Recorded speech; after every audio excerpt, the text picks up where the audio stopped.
This is my fifth video in the market conditions series that I'm doing. At the end of my last video, I gave a little bit of a cautionary tale not to just buy a number that is given to you by any tool, any technology.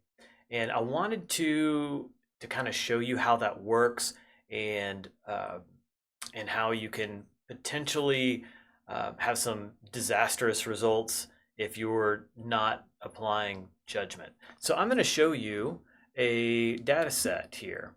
So what we have is a scatter plot of some sales data locally, and the yellow line is a linear regression line. And given this chart, I'm not sure how clearly this will come through, but that line is slightly declining. So over time, you're going to have a slight decline in your time adjustment if you apply this linear rate. So you're going to have a negative certain number of dollars per day or percentage per month, or however you would want to calculate that. That's going to be the result. Well, what if we apply a curvilinear line? So here's a polynomial, and again, you may have seen that little shift. I'll go back to linear so you can kind of watch it. So here's a second degree polynomial, and what's happening here is the line's starting to curve back up. So in the most recent data, it's fairly level. So that might be no adjustment, but if you were to extend this formula out into the future, you would have a positive adjustment. And if I change it again, now that changes to a more sharply negative number.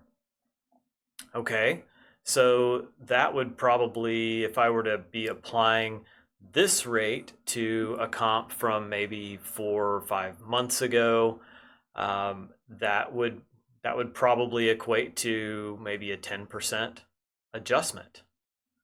What if we do this polynomial? Well, okay, the magnitude of that adjustment gets a little bit higher. Okay, what if we apply that one? Well, if you look at the R squared, that's the best polynomial line that we'll get for this data set. If you were to apply the adjustment that this would tell you from to a comp of maybe 4 or 5 months ago, it's going to tell you about a negative 20% adjustment. So I can tell you that because I know where this data set's from, negative 20% adjustment is not credible. So what? So which line is it? So I wanted to do that just to make the demonstration. There's back to the linear line, that time adjustments need to be based on the data, not a particular mathematical formula. So that's important. So I want to sort of drive home that any technique that you're applying for market conditions, some of those are helpful to see what's going on, but there are way more things going on than just time with that set of data. And isolating that inappropriately could lead to some misleading results. So why is that? So when you're doing any form of regression, you as the data analyst are choosing a mathematical formula. If you're choosing a linear line, you are choosing a formula y equals mx plus b. If you remember back from Algebra 1 or geometry back in middle school, you probably heard that for the first time, and that's the slope-intercept form of a line. And what you are doing is you are telling your model, I want to fit all of that data as best as possible I want to shove it and make it fit into this formula, y equals mx plus b. If you're choosing a polynomial line, you're choosing a formula that's similar. It just has more terms. It has some exponential terms. It gets much more complicated as each degree of polynomial extends the formula more and more degrees. And what you are telling it, no matter what, you're saying, I'm going to pick the math and I'm going to try to make my market fit that math. And that's the opposite of what we want to do as appraisers. What we want to do is to make our math fit the data, not the other way around.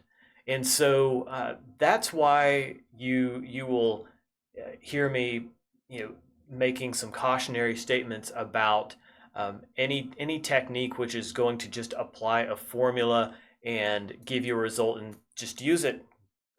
Here you go. Here, this calculates the adjustment to put into your grid.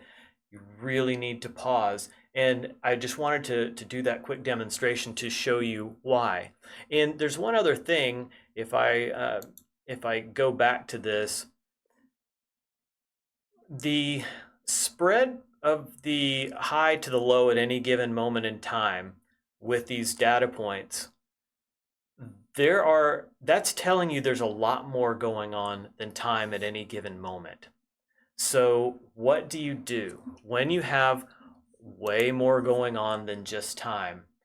You need to apply other techniques. So that goes back to filtering and modeling and smoothing, and then applying some descriptive statistics to help you with magnitude. We want to first understand the direction of our market. And a lot of us will know that intuitively. If we're active in a particular market, we're sort of tracking supply and demand. We're talking to realtors. We're seeing, showings, and they're really going down right now. Or,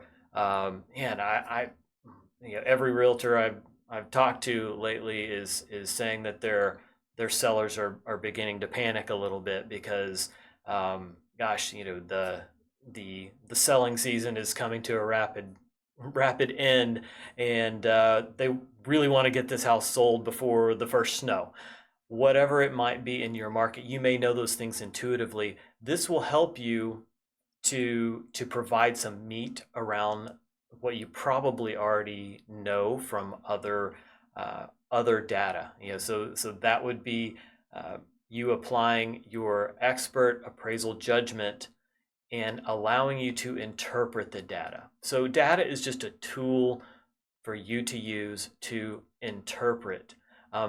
Time is very complex. It is probably one of the most complex pieces in the appraisal puzzle because of the type of analysis that we have to do. Economists do this type of analysis all the time, and they never agree. So that's why you have an economist on CNN telling you one thing, an economist on Fox News telling you another. Well, they're coming from different perspectives.